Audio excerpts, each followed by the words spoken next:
Assalamualaikum warahmatullahi wabarakatuh and a very good day. My name is Muhammad Akil Ashraf bin Ami Hamzah from Faculty of Mechanical Engineering EM220 in UiTM Shah Alam. I'm going to present my final year project proposal presentation. The title of my final year project is the study of muscle fatigue on badminton player using EMG sensor. My lecture supervisor for this project is Dr. Muhammad Azim bin Mat Yusof. The background of the project is based on the injury that is common among badminton athletes. Every athlete has experienced injury at least once in their career. In some cases, the injury can be traced back by experienced muscle fatigue. The muscle fatigue can be defined as the muscle that can no longer produce the same amount of force that is needed. Applying a huge amount of force to the muscle for a long period of time can wear them. The electromyography or the EMG sensor can detect the electric current that flows through the muscle in our body. This electric current is used to send the muscle a signal to contract, thus causing movement of the body part. If the muscle has undergone fatigue, the amount of electric current needed to send will increase. In terms of injury of badminton player experience, the common injury are due to improper footwork and excessive movement. Other than that, loss of balance and bruises can be the common causes of injury. The injury of badminton can be divided into three sections: the lower extremities 58%, the upper extremities 31%, and the back injury 11%. In this project, I will be studying about the upper extremities injury, which is the forearm. The muscle that I will be studying is the flexor carpi radialis. The diagram shows the common injury of badminton players. In the elbow section, the most common injury is the tennis elbow. In the shoulder section, the most common injury is the rotator cuff injury. In the knee section, the most common injury is the patella tendonitis injury. And in the ankle section, the most common injury is the Achilles tendonitis injury. There are three problem statements in this project. The first problem statement is the different posture of the player. The posture plays a significant role in determining the muscle behavior and fatigue. Different style of play experience different muscle fatigue. Next is the injury of the badminton player. There are many injuries that badminton player can experience. The forearm were chosen because there are few to none studies about it. Lastly is the restricted movement using the EMG sensor. This problem occurs when conducting the experiment. The movement of the forearm must be restricted so that the EMG sensor won't send signal that won't be used and can disturb the result.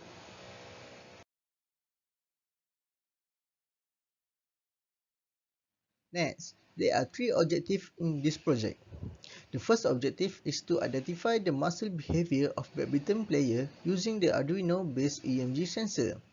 The second objective is to analyze the data from the EMG sensor through Arduino. And the last objective is to compare the muscle fatigue level between two types of receiving technique.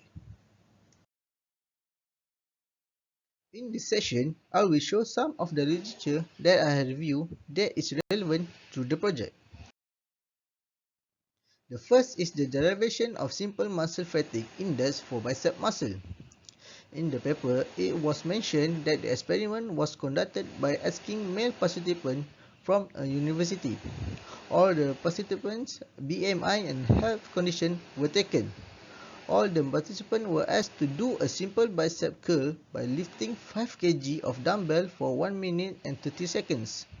At the end of the experiment, it shows that all the participants experienced fatigue during the last 15 seconds of the exercise. The second literature review is the muscle fatigue and calibration of EMG measurement.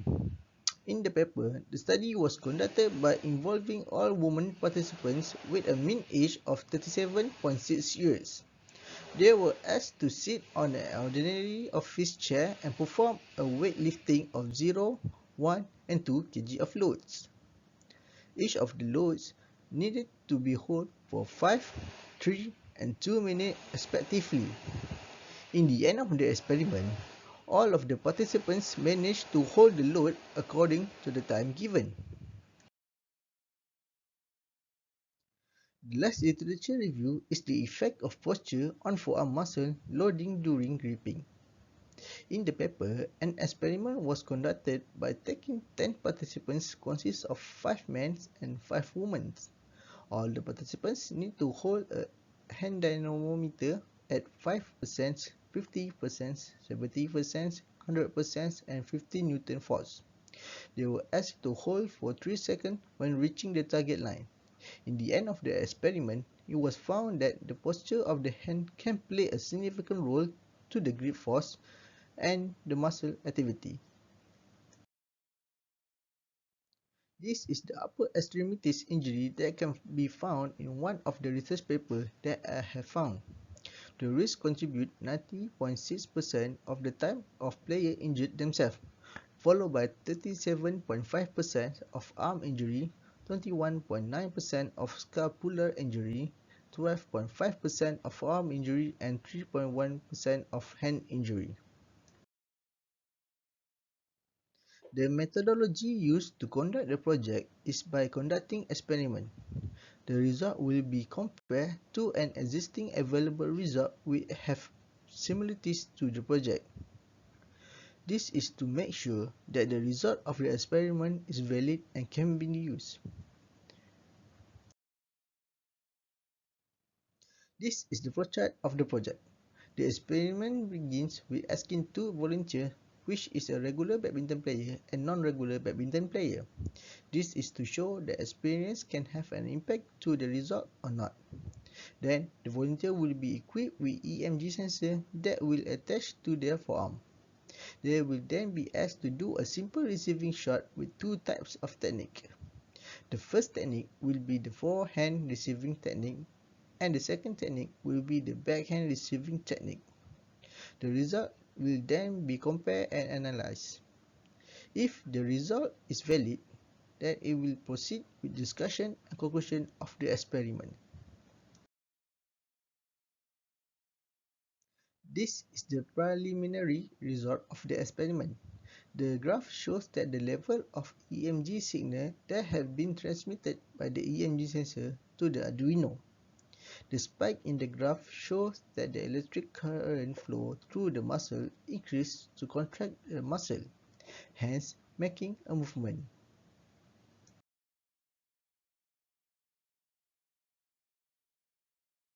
The discussion for the project at this current state is there are many research papers that can be used in this project. The result of the experiment can determine the player's muscle behavior. There are many reasons determining the muscle behavior, and the posture of the player does affect the muscle behavior. The conclusions that have been made in this state of project are the muscle fatigue can cause injury to the player, and the muscle behavior is mainly because of the muscle load and the muscle fatigue.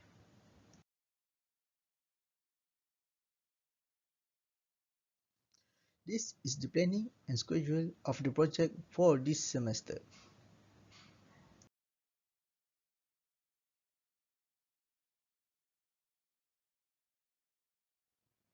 That is all for the presentation. If there is any question regarding to the project, do leave a comment or email to me. The email is in the description. Thank you very much.